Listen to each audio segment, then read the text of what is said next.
ወሳኝ ቀናት። ማውንት ሳይናይ ዩኒቨርሲቲ ሆስፒታል በቶሮንቶ የታወቀ ትልቅ ሆስፒታል ነው። ጥበቡ በመጀመሪያ የተወሰደው በአቅራቢያው ወደ ነበረ አንድ መለስተኛ ሆስፒታል ነበር። የሁኔታውን ከባድነት አይተው ከአቅማቸው በላይ ስለሆነ በአምቡላንስ ማውንት ሳይናይ ሆስፒታል አይሲዩ ገብቷል። ጥበቡን በምን አይነት ሁኔታ እንደማገኘውና በእጅጉም ሊያስደነግጠኝ እንደሚችል ያወቀው ዶክተር ፍስሐ በቅድሚያ እንደደረሽ የምታያቸው በላዩ ላይ የተሰካኩና በዙሪያ ያሉት ማሽኖች እንዳያስደነግጡሽ፣ መተንፈስ እንዲችሉ የመተንፈሻ መሳሪያ በጉሮሮ ገብቶለታል፣ ስቃዩ እንዳይሰማውም አስተኝተውታል፣ አይናገርም እያለ በስልክ ከአሜሪካ ከመነሳቴ በፊት ያስረዳኝ እጅግ ጠቅሞኛል። ደግሞም ጌታ ገና ሲል ለልብ ያረጋገጠልኝ የጥበቡና የኔ ነገር በዚህ እንደማያበቃ በህይወት እንደማገኘው ጽናት ሆኖልኛል። እንዲያ ባይሆን በዚያን ቀንና ከዚያም በኋላ ማውንት ሳይናይ ሆስፒታል የገጠመኝ ፈተና የእምነት ትጥቅ የሚያስፈታ በሆነ ነበር። ማውንት ሳይናይ አይሲዩ የሚገኘው 18ኛ ፎቅ ላይ ነው። ወደ ተኛበት ስገባ እነዚያን ሁሉ አስፈሪ መሳሪያ አይነቶች አልፎ የሚሄድ እምነትና ተሻግሮ የሚያይ ልዩ አይን የተገጠመልኝ ያህል ነበርኩ። ብቻ ራሴን ያገኘሁት ወደ ጆሮ ተጠግቼ መጥቻለሁ ዳድዬ፣ ከሞት ጋር እንዳትስማማ፣ እነዚህ እግሮች ገና ይሄዳሉ፣ እነዚህ እጆች ገና ወደ ምስኪኖች ይዘረጋሉ፣ አትሞትም፣ በህይወት ትኖራለህ፣ የእግዚአብሔርንም ድንቅ ስራ ትናገራለህ፣ ገና የእግዚአብሔርን ስራ እንሰራለን በማለት አይኖቼ ከሚያዩት ያለፈ ነገር እየታየኝ በእምነት ስናገር ነበር። ወዲያው የኔን መምጣት ተነግሮት ዶክተር ክርስቲያን የተባለው የሳምንቱ ዋና የአይሲዩ ሐኪም ጥበቡ ስለሚገኝበት አጠቃላይ ሁኔታ ሊያስረዳኝ መጣ። ጓደኛችን ዶክተር ፍስሐም ከኦሬገን በሮ መጥቶ ቀደም ሲል ይህንኑ ሐኪም አነጋግሮታል። ሐኪሙ የሚለውን ሁሉ አእምሮዬ ሊያስተናግደው ጉልበት እንደሌለው ስለሰጋ ባጠገቤ ሊሆን ወደ ሐኪሙ ይዞኝ ገባ። ተስፋዬ በአምላኬ ላይ የጸና ስለሆነ እኔንም ማጸናኝ እንጂ ሐኪሙ ካሰባሰበው የምርመራ ውጤት ተነስቶ ሲናገር የጥበቡ ህይወት ትልቅ አደጋ ላይ መሆኑን የነገረኝ። ፓንክሪያሲሱ ክፉኛ ተጎድቷል። በዚህ ደረጃ የተጎዱ ሁሉ የመትረፍ ዕድላቸው ጥቂት ነው። ከእንግዲህ በህይወት ለመኖሩ ወይንም ላለመኖሩ የሚቀጥሉት ቀናት ወሳኝ ቀናት ይሆናሉ። አሁን በጥንቃቄ የምንከታተለው የትልልቅ ኦርጋኖቹን ሁኔታ ነው። ባለቤትሽ ከተዋጠበት አስጊ ጥሻ ካልወጣ ህይወቱ ከፍተኛ ችግር ላይ መሆኑን ልደብቅሽ አልችልምና አዝናለሁ። እኔ የሐኪሙን ሪፖርት አስታኮ ልቤን ሊያርድ የሚፈልገውን የሞት ድምጽ በመንፈሴ እየተቃወምኩ የሰማሁትን ላለመስማት ቆርጬ ተነሳው። በህይወት ለመኖር ላለመኖር ወሳኝ ይሆናሉ ያላቸውን የሞት ጥላ ያጠላባቸውን ቀጣይ ቀናት በህይወት እንዲሻገርልኝ በጸሎት በአምላካችን ፊት ቆምን። በቅርብና በሩቅ በዓለም ዙሪያም ያሉ ክርስቲያን ወገኖችም ዙሪያዬን እንዳያጥር በጸሎት ቆሙልኝ። ልጆቻችንና የልጅ ልጆቻችን የ21 ቀኑ አራስ ሕፃን ኖሃ ሳይቀር ቤተሰቦቻችንና ጓደኞቻችን ከአሜሪካ ወደ ቶሮንቶ መጓዝ ጀመሩ። የጥበቡ ኃይለ ሥላሴ ህይወት የሞት ጥላ እንዳንዣበበበት የእግዚአብሔር ሕዝብ በምድር ዙሪያ ሰማ። የሚያውቀው የማያውቀው ቀደም ሲል እንደገለጽኩት የቅርብ ወንድማችን ፓስተር አሳየኸኝም በተመሳሳይ ሁኔታ መታመሙን ሰምተን ከሚጸልዩት ወገኖች መካከል እኔና ጥበቡ ነበርን። ዛሬ ግን በጽኑ የሚጸልይልን እኛ ሆነናል። የሽንፈትና የስንፍና ቃል ሲናገር ሰምቼ የማላውቀው ያ የእምነት አርበኛ ዛሬ በአይሲዩ ማሽኖች ታጥሮ ዥዋ ብሎ ተጋድሟል። የተሰካኩበትን መሳሪያዎች ድንገት ተወራጭቶ ከላዩ ላይ እንዳይነቃቅላቸው እጆቹና እግሮቹ ከአልጋው ጋር ታስረዋል። የእህቴ የስንዱ ባለቤት የነገረኝን አስታውሳለሁ። የህመሙ ስቃይ እንዳይሰማው ሙሉ ለሙሉ ማስተኛ መድኃኒት ሲሰጡት ጥበቡ ልክ ትልቅ ጉባኤ የሚመራ ሰው ይመስል በከፍተኛ ድምፅ እጆቹን እያወዛወዘ የእግዚአብሔር ክንድ ሆይ ተነስ፣ የእግዚአብሔር ክንድ ሆይ ተነስ፣ ለኛ ከጥንት የነበረው ያ ታላቅ ግሩም ኃይል ዛሬ የሚንቀሳቀስ በኛ እያለ እየዘመረ እያዘመረኝ ነው።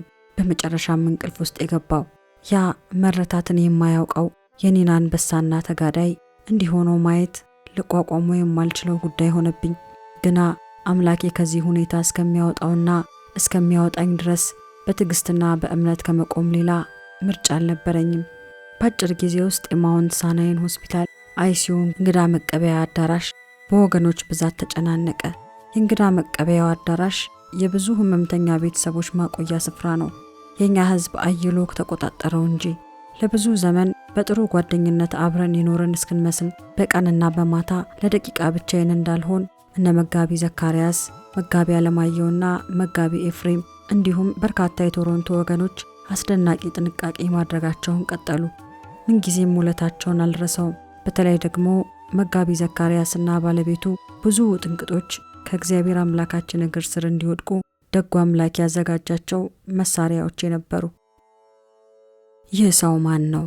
በእኒያ ክፉ ቀናት መካከል አንዲት መልካም እህት እንዲያለችኝ፣ ቤት እግዚአብሔር ነው። ይህች እህታችን በዚህ ጭንቅ ውጥረት መሆኗ ሳይበቃት የምታርፍበት ራሷን የምታስገባበት ቤት በማጣት ግራ እንዳይገባት እኔ ቤት ትረፍ፣ ሊጠይቋቸው ከአሜሪካም ሆነ ከሌላ ሀገር የሚመጡትን እንግዶቿንም ትቀበልበት፣ ቃሏንም በተግባሯ ገለጸች። በሆኑ ለእግዚአብሔር የሚሳነው ነገር አለን የሚል ጥቅስ የተንጠለጠለበትን የቤት ቁልፏን ለመጋቢ ዘካርያስ ሰጠች። እኔ ከአይሲዩ ርቄ መሄድ አሻፈረኝ ስላልኩ ነው እንጂ ይህም ብቻ አይደለም የቶሮንቶ ወገኖች ያደረጉት። ለካንስ እሷ ከሰው ጋር ካልሆነ ብቻዋን አትበላም የሚባል ነገር ከሚያውቁኝ ሰዎች ሰምተዋል። ስለሆነም እንደ ማንኛውም የምዕራቡ ሀገር የኑሮ ጫና፣ የጊዜ ውድነት ባለው በቶሮንቶ ከተማ በቁርስ፣ በምሳ፣ በእራት አንዲት ቀን እንኳ ብቻዬን አልተውኝም። የሚያመጡት ምግብ አብረን በልተንና ጠጥተን ተርፎን ማስቀመጫው ፍሪጅ ጠቦ እስኪጣል በመድረሱ ተራ ገብተን እናምጣ እስከ ማለት ተደረሰ። ስለ ምግብ ካነሳው ዘንዳ በፈረንጅ ሀገር የባህላችንን ምርጥ ምግብ ጥሬ ስጋ እንኳ አይቅርባቸው የተባለን ይመስል ያውም ሆስፒታል ውስጥ አይሲዩ ክፍል የረጅም ጊዜ ጓደኛችን የሆነው ዶክተር ምስጋናው ከ45 ደቂቃ በላይ ብስክሌት እየነዳ ከሚኖርበት ሩቅ ስፍራ ጥሬ ስጋ እርሱ ራሱ ከቀመመው ድልህና ሰናፍጭ ከስለታም ቢላዎች ጋር ይዞ መጣ። አንድ በአንድ እጆቻችንን ይዞ ወደ አንድ ክፍል አስገብቶን እንዲህ ሲል ተናገረ። ወንድሜ በዚህ ሁኔታ እንደማይሞት ከአይሲዩም በደህና እንደሚወጣ ጌታ ነግሮኛልና እጅግ ደስ ብሎኛል። ይህንን ስጋ ከሩቅ ድረስ ተሸክሜ የመጣሁት ለጌታ ምስጋና ለማቅረብ ነውና እዚሁ ቁጭ ብላችሁ ካልበላችሁ በጣም አዝናለሁ። እርስ በርስ ተያየን። አንዳንዶቻችን በተለይም እኔ በእንደዚህ ያለ ሁኔታ ውስጥ ሆኜ ቀርቶ በደህናውም ጊዜ ለጥሬ ስጋ ግድ የለኝም። ነገር ግን ከዶክተር ምስጋናው ግፊት ማንም ሊያመልጥ አልቻለም። ሆስፒታል ውስጥ ያውም አይሲዩ ጥሬ ስጋ። የነገሩን አይቀሬነት የተመለከተው ፓስተር ዘካርያስ ጎበዝ በሉ እንግዲህ የማይቀር ጉዳይ ከሆነ ያለንበት ክፍል በቁልፍ በደንብ ይቆለፍ። ሐኪሞች ወይ ነርሶች ድንገት መጥተው ይህንን ጥሬ ስጋ ቢያዩ የጎደለ በሽተኛ ካለ ብለው ሰው ቆጠራ እንዳይሄዱ፣ ደግሞም ከበላም በኋላ አንድም ትርፍራፊ እዚህ ሆስፒታል ቆሻሻ መጣያ ውስጥ እንዳንጥል ለቅምቅም አድርጌ ከዚህ ግቢ ውጪ እኔ ራሴ ይዤ መውጣት አለብኝ። በመጋቢ ዘካርያስ ስጋትና አባባል በዚያች ክፍል በዶክተር ምስጋናው አስገዳጅነት ተሰብስበን የነበርነውን ሁላችንንም እስክንንፈራፈር አሳቀን። ድንገትም ሳናውቀው በላያችን አጥልቶ የነበረው የሐዘን ደመና ተገፈፈና ሳቅ በሳቅ አደረገን። በዋልድባም ይዘፈናል እንዲሉ በኢትዮጵያና በሌላም ሀገር የሚገኙ የስጋ ዘመዶቼ ቶሮንቶ ውስጥ የሚኖሩትን ልጆቻቸውን እባካችሁ ሊሻን በማታውቀው ከተማ ከፍተኛና ድንገተኛ ሐዘን ላይ ወድቃለችና ድረሱላት፣ ከጎኗ ቁሙላት ተብለው ተደናግጠው ሲመጡ በእግዚአብሔር ሕዝብ ተከብቤ አግኝተውኝ በመደነቅ ተሞልተዋል። 6 ወራት በፈጀ የቶሮንቶ ሆስፒታል ቆይታችን አንዳንዴ እምቢ ብዬ ካላደርኩ በቀር እሱም በጣት ይቆጠራል። ጥበቡ አንዲትም ሌሊት እንኳ ያለ ሰው ብቻውን አላደረም። ሌላው ቀርቶ እኛ በተሻለ ሁኔታ ልንረዳው እንችላለን በማለት በርካታ የጭንቅ ሌሊቶች ከጥበቡ ጋር ያሳለፉ ክርስቲያን ነርሶችና የጤና ባለሙያዎች ብዙ ነበሩ። ስለሆነም ከቶሮንቶ ካናዳ አልፎ ከአሜሪካ ድረስ የሚመጡ ቤተሰቦቻችንን፣ ጓደኞቻችንን የከተማው ነዋሪ ሳይሆን ይህ ሁሉ ጠያቂስ እንዴት ሊያውቀው ቻለ አሰኛቸው። ጥበቡን ለመጠየቅ እኔንም አይዞሽ ለማለት ይህ ሁሉ ሰው መግረፉ በእርግጥ የሆስፒታሉን ሰራተኞች አስገርሟል። ከዚያ በላይ ግን ያ አጋጣሚ በከተማ ውስጥ ለዓመታት ያልተያዩ ወገኖች እንዲተያዩ ተቃቅረው የነበሩ ይቅር ተባብለው በክርስቶስ ፍቅር እጅ ለእጅ እንዲያያዙ ሆስፒታሉ ወደ ጸሎት፣ ምልጃና እርስ በርስ የመጽናኛ ስፍራ መለወጡ ሌላው ለብዙዎች ድንቅ የሆነ አጋጣሚ ነበር። የእግዚአብሔር ባርኮቱና ማጽናናቱ ቀጠለ። የሁሉ ገዢና አዛዥ የሆነው አምላካችን የሰራዊት ጌታ እግዚአብሔር የፈሰሰውን የሕዝቡን ፍቅርና መስዋዕትነት እንደ መልካም መዓዛ እያሸተተ በላያችን ያጠላብንን ጨለማ መግፈፍ ጀመረ። በዚህ ብቻ አላበቃም። ኒውዮርክ የሚገኘውም የጥበቡ ዋናው መስሪያ ቤት ያደረገውን አስቸኳይ ውሳኔ በስልክ አስታወቀኝ እንዲህ በማለት ከምድብ የሥራ ቦታና ከመኖሪያ ቤታችሁ ርቃችሁ እንዲህ ያለ አጋጣሚ ስለደረሰባችሁ በጣም እናዝናለን። አንቺና ልጃችሁ ትደነቅ እስኪሻለው አጠገቡ እንድትሆኑለት ስለምንፈልግ ቀና በል ተቆራጭ እንዲደረግላችሁ ተወስኗል። ሆስፒታሉ አቅራቢያ የሆነ ጥሩ ሆቴል ፈልጋችሁ ብትይዙ ምግባችሁንና መኝታችሁን ያለምንም ችግር ይሸፍንላችኋል። ትደነቅም የትምህርቷ ነገር ስለሚያሳስበን ወደ እስራኤል እስክትመለሱ ለጊዜው የምትማራቸውን ትምህርቶች ሊያስቀጥሏት የሚያስችሉ የግል አስተማሪዎች ፈልጊላት። ይህ መቼም አስደናቂ ትድግና ነው። በዚህ ወቅት ጥበቡ በዙሪያውና በውስጡም ስለሚካሄደው ጉዳይ ምንም የሚያውቀው ነገር የለም። በአምላኩ ክንድ ላይ አርፏል። አምላኩ እግዚአብሔር ግን በዘመኑ ሁሉ ሰዎችን ለማገልገል ፈጣን ለነበረው ለሰዎች እንጂ ለራሱ ኑሮ ለማያውቀው ለባሪያው የተባበሩት መንግስታትንም ጭምር እንዲያገለግሉት ልባቸውን አነሳሳ። ክርስቲያናዊ አቋም ከሌለው ዓለም አቀፍ ድርጅትና በእምነታቸው እኛን ከማይመስሉ ሰዎች ከብዙ አክብሮትና ሐዘን ጋር እባክሽን በጣም እንደምንወደው እንደምንጸልይለትም ንገሪልን ሲሉ መስማት የሚያስገርም ነበር። የነገስታትን ልብ እንደ ቦይ ውሃ በፊቱ ወደ ፈለገው የሚያዘነብል የሥጋ ለባሽም ሁሉ ጌታ የሆነው እግዚአብሔር አምላካችን በባሪያው ላይ ያደረገው ሞገስና መወደድ እኔና ቤቴ ለደረሰብን ሐዘንና ስብራት ጠገንና መጽናናት ሆነልን። የመጀመሪያዎቹ የአይሲዩ ቀናት ከባድ ነበሩ። እግዚአብሔር በመካከል ጣልቃ እየገባ የተስፋና የሰላም ጮራን እንዲህ ስለሚፈነጥቅባቸው ነው እንጂ ተደጋጋሚ የሞት ድምፅ ከሐኪሞቹ በሰማን ቁጥር አስቸኳይ የጸሎትና የምልጃ ጥያቄዎች አብረውን ለቆሙ ሁሉ እንበትን ነበር። የቅርቡም የሩቁም ባንዴ ይስማማና ሁሉም በያለበት ወደ እግዚአብሔር ማደሪያ ጥበቡን ይዞ ይቀርብ ነበር። ስለ ጥበቡ ካላቸው ጥልቅ ፍቅር የተነሳ በአገልግሎትና በዕድሜ የበሰሉት ጭምር እግዚአብሔርን በጸሎት የሚያሳስቡት ቃላት ከአምላካቸው ጋር ሳይሆን ከሰው ጋር ሙግት የገጠሙ ይመስሉ ነበር። አንዳንዶቹን አገላለጾችንም ላመልክት። እባክህ ጌታ ሆይ ሰው አታሳጣን። እባክህ ጌታ ሆይ አባት ያስፈልገናልና አዘንልን። እባክህ ጌታ ሆይ ይግባኝ ብለናል። ጌታ ሆይ በምህረት አንተ ፍረድልን በማለት እግዚአብሔርን የተማጸኑ ነበሩ። ጌታ ሆይ በራሴና በቤቴ ላይ እስከ ዛሬ የደረሰውን ፈተና በትዕግስት ተቀብያለሁ። ጥበቡን በሚመለከት ግን የጠላታችን ምኞት ይመስለናልና አትቀበለው። ጌታ ሆይ ልንቀበለው የማንችለው ሐዘን ይሆንብናልና ዝም አትበለን እስክትል ድረስ ልቧ የተሰበረባት አንዷ የቅርብ እህታችን ነበረች። ጌታ ሆይ እባክህ ጥበቡን አትውሰድብን፣ እሱ ለቤቴ ይጠቅመሃል፣ እሱን ከምትወስደው እባክህ እኔን ውሰደኝ ሲል የጸለየው ሌላው የቅርብ ጓደኛችን ነው። ጓደኛችን ይህንን ጸሎት በእንባ ተሞልቶ ሲጸልይ መንገድ ላይ ከሁለት ወንዶች ልጆቹ ጋር በመኪና ውስጥ ሆኖ ነበር።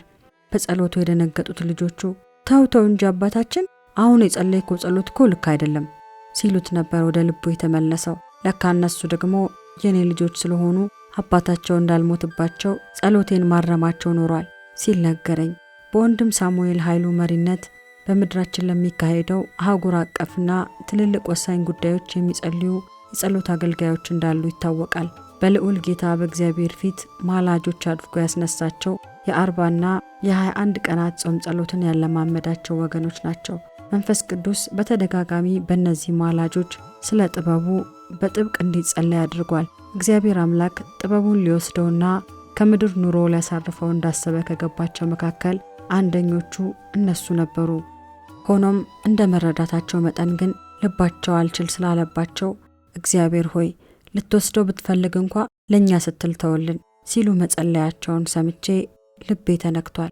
በስራቸው ዓለምም ሆነ በመንፈሳዊ ሕይወታቸው መልካም ምሳሌነታቸውን ትተውልን ወደ ዘላለም ቤታቸው ቀድሞውን የተሻገሩ የቅርብ ጓደኞቻችን አሉ። እነ ዶክተር ሚልኪያስ ሻሜቦ፣ ሳይንቲስት ተወልደ ዮሐንስና ዶክተር ብርሃኑ ሀብቴ ከነዚህ ከሶስቱም ጋር ጥበቡ የሚያስታውሳቸውና አንስቶ የማይጠግባቸው ትዝታዎች አሉት። በተለይ ተወልደና ብርሃኑ በድንገት የተለዩን ጥበቡ ካናዳ ሆስፒታል በነበረበት ወቅት ነበር። እንኳን ለእርሱ ሊነገር ለኔም ተደብቆ ቆይቶ አሜሪካ ከገባን ወዲያን የተነገረኝ። በተለይ የቅርቡ ከነበረው ከዶክተር ብርሃኑ የመለየት ሐዘኑ ያላገገመው ፕሮፌሰር አታላይ ዓለም ሊጠይቀን ዴንቨር መጥቶ የሆነውን አልረሳውም። በናይን ከተማ አንድ ልጇ ሞቶባት ልትቀብር በጉዞ ላይ ለነበረች ለዚያች መበለት ጌታ አራራላት። ሉቃስ ምዕራፍ 7 ቁጥር 11 እስከ 15 የሚለውን ቃል አካፈለን። ሴትየዋ ልጄን አስነሳልኝ ብላ ጌታን ስትለምነው እንኳ አይታይም። እርሱ ግን ራራላት። ጌታ ሆይ ለእኛም እባክህ ራራልን። እንዴት ያለ ምሳሌ ትተወናለህ! ፕሮፌሰር አታላይ ብሶቱን፣ መሳሳቱን፣ ጥልቅ ሐዘኑን ስቅስቅ እያለ በጌታ ፊት በማልቀስ የገለጸበት ቃል ነበር። በሐዘን የቆሰለው ልቡ ገና ሳይሽር የኛውም እንዳይደገምበት ጣልቃ ሊገባልን በሚቻለው ጌታ ፊት የነፍሱን ሰቆቃ አፈሰሰው። ህመም የሚቋቋመው ዘረመል። በተመሳሳይ ሁኔታ እዚያው አይሲዩ የጥበቡ አልጋ ዙሪያ በእንግዶች መቀበያው አዳራሽ የሚካሄደው ጸሎት አስገራሚ ነበር። ጥበቡ ለቀናት አሁንም የመሳሪያ አይነቶች ሁሉ በላዩ እንደተደረጉ ናቸው። በዙሪያው እየተካሄደ ስላለው ጉዳይ አያውቅም። የሐኪሞቹንም የየዕለት ገለጻ ከተቀበልነው አንዳችም ተስፋ የሚያነሳሳ አልነበረም። እኛ ግን ሐኪሞቹና ነርሶቹ ስራቸውን ሲያገባድዱ ለጸሎት በአልጋው ዙሪያ እንቆማለን። የሕክምና ባለሙያዎቹም ያውቃሉ ይህንን እንደምናደርግና ጸሎት ላይ ከሆንን አጣዳፊ ጉዳይ ካልሆነ እስክንጨርስ ይጠብቁናል። አብርሃም ተስፋ ባልሆነው ጊዜ ተስፋን ይዞ አመነ። ሮሜ 4 ቁጥር 18 እንደሚል ቃሉ የጥበቡ ሁኔታዎች ሁሉ ተስፋ ባልሰጡን ጊዜ እግዚአብሔር በቃሉ የሰጠንን ተስፋ ይዘን ቆምን። ከነዚህ በአንዱ ቀን ለመጀመሪያ ጊዜ ተስፋችንን የሚያለመልም ዜና ተገኘ። ልጆቻችን መጥተዋል ከአሜሪካ። የሐኪም ሪፖርት የምንሰማበት ወቅት ነው። ዛሬ ሪፖርቱን ሊያሰማን የሰበሰበን የአይሲዩ ዋና ሐኪም ዶክተር ዋክስ ነው። ንግግሩን ሲጀምር እንዲህ ያለን፣ ዛሬ ዶክተር ጥበቡ ኃይለሥላሴ ደህንነት ወደምንፈልገው አቅጣጫ እየተቀየረ መሆኑን ልነግራችሁ እወዳለሁ። ምክንያቱም በውል አላወቅንም። ህመም መቋቋም የሚችል ጥሩ ጂን ወይም ዘረመል ስላለው ይሁን ወይንም ዝም ብሎ እድል ወይንም የምታደርጉት ጸሎት አላውቅም። ብቻ የምናደርጋቸው የምርመራ ውጤቶች ለመጀመሪያ ጊዜ የሚያመላክቱን ሁኔታው ወደ ጥሩ አቅጣጫ እየተለወጠ መሆኑን ነው። እኛም በደስታ ሲቃ ተሞልተን አይ የደህንነቱን አቅጣጫ ወደ መልካም የለወጠው የጸሎት ኃይል ነው አለው። ሐኪሙን መልሶ አዎ አውቃለሁ፣ እሱን ማድረግ ቀጥሉ አለን። በላያችን ለቀናት ከብዶን የነበረውን የሐዘን ደመና ጌታ በዚያን ቀን ገፈፈልን። ከዚያ ቀን ወዲህ የጤና ሁኔታው እየተሻሻለ መጣና ለ15 ቀናት ከነበረበት አስጊ ሁኔታ ጥበቡ ነቃ። ሐኪሞቹ በውስጡ አገኘን በሚሉት ዘረመል ሳቢያ ወይንስ የእግዚአብሔር ሰዎች ጸሎት ውጤት? ሴፕቴምበር 4 2007 በላዩ ላይ የተሰካኩት መሳሪያዎች ተነስተው ለመጀመሪያ ጊዜ አይኖቹ ተገልጠው አይኖቻችንን አዩ። ደስታችን እጅግ ብዙ ነበር። አጠገቡ የነበርነው እኔና እህቴ ስንዱ ነበርን። ታስረው በነበሩት እጆቹ አቅፎ ሊስመን በቃን። ስንዴ ወደ አይሲዩ አዳራሽ የምስራቹን ለመንገድ ሮጠች።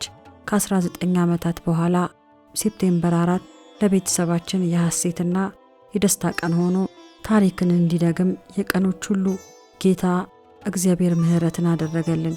ከጥበቡ ጋር ሶማሊያ ለ11 ዓመታት አብሮት የታሰረው ልጃችን ኢያሱም ሰሞኑን አብሮን አለ። ከአሜሪካ መጥቶ እንግዶች መቀበያ ክፍል ከነበሩት ወገኖች መካከል ነበር።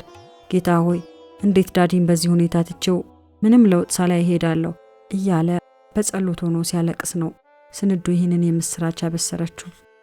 ሶማሊያ በግፍ ለ11 ዓመታት የዘጋችባቸውን አስጨናቂ በር አምላካችን ሰባብሮ ጥበቡንና ኢያሱን ከኔና ከልጆቻችን ጋር በድል ያገናኘን ቀን ሴፕቴምበር 4 1988 ነበር።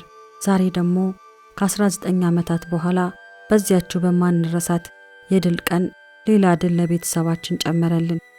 ኢያሱ የምሳ ግብዣ ስለነበረው ጋባዦቹ ከሆስፒታል ሊወስዱት ቢመጡ የኢያሱ መልስ አጭር ነበር። ይቅርታ አድርጉልኝ፣ ይህንን ተአምር ትቼ የትም አልሄድም። ጥበቡ እኛን እያቀፈ ቢስመንም የመድኃኒቱ ኃይል ገና የከረመበትን ሁኔታ እንዲያገናዝብ አላደረገውም። ድምፁም ገና በደንብ ጎልቶ አይሰማም፣ ግን ነቅቷል። ጉባኤው ተሰብስቦ ይጠብቀናል። እንሂድ እንጂ እዚህ ምን እናደርጋለን? ጥበቡ አንደበቱን የከፈተበት የመጀመሪያ ንግግሩ ነበር። በህመም ቢሆን በጤና በማታ ቢሆን በቀን የጥበቡን ልብ የሞላው የእግዚአብሔር ሥራና ቅዱስ ጉባኤው እንደሆነ ከዚህ የበለጠ ምን ምስክር አለ? የዮሐንስ ነገር። ዮሐንስ የቶሮንቶ ወገኖች ጆኒ ይሉታል። ጥበቡ ሆስፒታል ከገባበት ከመጀመሪያው ጊዜ አንስቶ ለዳዴ የሚደረግለትን እያንዳንዱን ነገር በጥንቃቄና በንቃት ይከታተላል። ሐኪሞቹም ሆኑ ነርሶቹ በልባቸው እንዲያው አንድ የሆነ ባይተዋር እንግዳ ሰው የሚያከመው ብቻ እንዳይመስላቸው he is my dad I am a nurse ይላቸዋል። ጆኒና ዳዲ የተገናኙት በሶማሊያው የ11 ዓመት የምርኮ ዘመን መጀመሪያ ላይ ነው። ጥበቡ ካሳደጋቸውና ካስተማራቸውም ልጆች መካከል አንዱ ነው። በአስገራሚ ጥበብ ተጋድሎ በዳዲ አስተባባሪነት በሶማሊያው እስር ቤት ተምረው 12ኛን አጠናቀው ከወጡ ጎበዝ ተማሪዎች መካከልም አንዱ ነው። ጆኒ ስለ ዳዲ የሚናገረው ብዙ አለው። ለኔ ዶክተር ጥበቡ 3 ነገሮች ነበር። አባቴ ነበር። ከ6 ዓመት ጀምሮ አሳድጎኛል። አስተማሪ ነበር። ከ1 እስከ 12ኛ ክፍል አስተምሮኛል። ዛሬ እሱ ያስተማረኝ ትምህርት መሰረት ሆኖኝ ነው ካናዳ ውስጥ ፕሮፌሽናል ነርስ ሳልሆን የነርሶችን ማስተማሪ ለመሆን የበቃሁት። 3ኛ ነገር ሐኪሜ ነበር። እስር ቤት ውስጥ በነበርኩበት ጊዜ 2 ጊዜ ሞት አፋፍ ደርሼ ነበር። ዛሬ በህይወት ኖሬ ለዚህ የበቃሁት በአባቴ በዶክተር ጥበቡ ጥረት ነው የሚለው ምስክርነቱ ዋናው ነው። ጆኒ ከማይረሳቸውና እግዚአብሔር በዳዲ ተጠቅሞ ህይወቱን እንዴት እንዳተረፈለትም ያስታውሳል እንዲህ በማለት አንድ ቀን በድንገት አንገቴ ላይ በፍጥነት እያደገ የሚሄድ እባጭ እጢ ገጠመኝ። እባጩ በአንገቱ ውስጥ ለውስጥ የሚያድግና ጉሮሮ ውስጥ ፈንድቶ የሚገድለው ነው ተባለ። ትዝ የሚለኝ ግን ስለዚህ ህመሜ ዶክተር ብዙ መጸለዩ ነው። እናም ቴትራሳይክሊን፣ አምፒሲሊን፣ ፔንሲሊን የተባሉትን ጸለየና በእባጩ ላይ ደምድሞ በፋሻ አሰረልኝ። በማግስቱ የታየው ተአምር ነው። እባጩ ከሰውነቴ ሁሉ ተሰብስቦና አፍ አውጥቶ ከውስጡ ያዘለውን ወደ ውጪ ማፍሰስ ጀምሮ ተገኘ። ያው ምንም አይነት ማደንዘዣ በሌለበት እስር ቤት የበሽታውን ሰንኮፍ ከውስጥ የጨርሶ ለማውጣት በጊዜው ምንም አይነት አማራጭ አልነበረውም። እንዳልወራጭ እጆቼንና እግሮቼን በሰዎች አስይዞ ያን ተሰብስቦ የቆረዘዘውን እባጭ አፍረጥርጦ ማውጣት ነበረበት። አንድ ጎድጓዳ ሳውን ሙሉ መግል ነገር በዚያው እባጭ አፍረጥርጦ ያወጣው። ያን አንቲባዮቲክስ እንደገና በዚያው አንገቴ ላይ አሁንም ጸልዮ ደመደመና አስሮልኝ አደረ። በሚቀጥለው ቀን ከእባጭ ነፃ የሆነ ንጹህ አንገት ኖረኝ።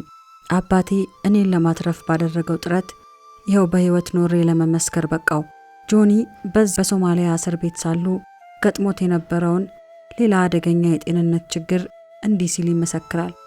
ሌላ ጊዜ ደግሞ የ12 ዓመት ልጅ እያለው ሰውነቴን በአደገኛ ሁኔታ ላይ የጣለ እጅግ ዝቅተኛ የሆነ የደም ግፊት ሎው ብለድ ፕሬሸር ገጠመኝ።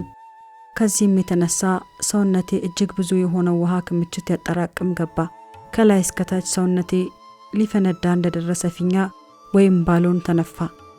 እንኳንስ እንዲህ ላለው ከፍተኛ ችግር ቀርቶ ለቀላሉም ህመም ማስታገሻ መድኃኒት ማግኘት በማይቻልበት በዚያ አስጨናቂ ሁኔታ ውስጥ ዶክተር ጥበቡ ትዝ የሚለኝ ነገር ቢኖር ሲጸልይ ማደሩ ነው። በሚቀጥለው ቀን የወህኒውን ወታደሮች ከእስር ቤት ውጪ ሰዎች እንዲያክም ይዘውት ሲወጡ የበሬ ጉበት ይዞልኝ መጣ። በወጣ ቁጥር ያን ጉበት እየያዘ በማምጣት በብዛት ይመግበኝ ጀመር።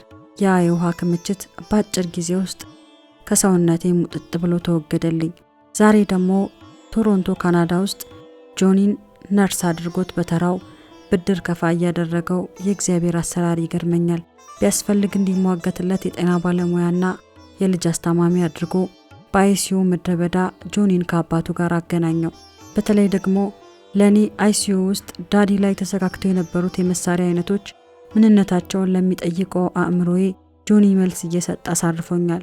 በመቆጣጠሪያው ላይ የሚታዩትን ቁጥሮች ከፍታቸውንና ዝቅታቸውን ከነትርጉማቸው የሚያብራራልኝ ጆኒ ነበር። ጆኒ በልጅነቱ እስር ቤት ሳለ ከገጠሙት መራር ገጠመኞች ሌላ ከዳዲ ጋር በተገናኘ ፈገግ የሚያደርግ ትዝታም አለው። እንዲህም ይተርከዋል። ዶክተር ጥበቡ እስር ቤት ውስጥ ሳለንም በጸሎት ይተጋ ነበር። ሲጸልይ ደግሞ እንደ ልማድ በጣም ይጮሃል። ብዙ ጊዜ ሲጸልይ ደግሞ ሃሌሉያ ማለትን ያበዛል። በአጋጣሚ እኛ ካለንበት ራቅ ብሎ ያለ አንድ ስሙ አሊዩያ የሚባል ሙስሊም ሰው ነበር እና አንድ መንክር የሚባል ተንኮለኛ ሰው ነበርና ወደዚያ ሙስሊም ሰውዬ ሄዶ አሊዩያ ዛሬ ዶክተሩ ምን እንደነካው አይታወቅም። አሊዩያ እያለ ይጮሃል። ፈልጎ እንደሆነ እስቲ ሂድለት፣ እየጮኸ ነው ይለዋል። ሰውየውን ከተኛበት ከእንቅልፉ ቀስቅሶ አሊዩያም እውነት መስሎት ወደ ዶክተር መጥቶ ምን ነው ዶክተር ፈልገኸኝ ነበር አሉ ይለዋል። ዶክተር ወጣና በዚያው በማልረሳው ፈገግታው አልፈለግኩህም አለው። ሁሉም ለቀልድ መሆኑን ሲያውቁ ተሳስቀው አለፉት።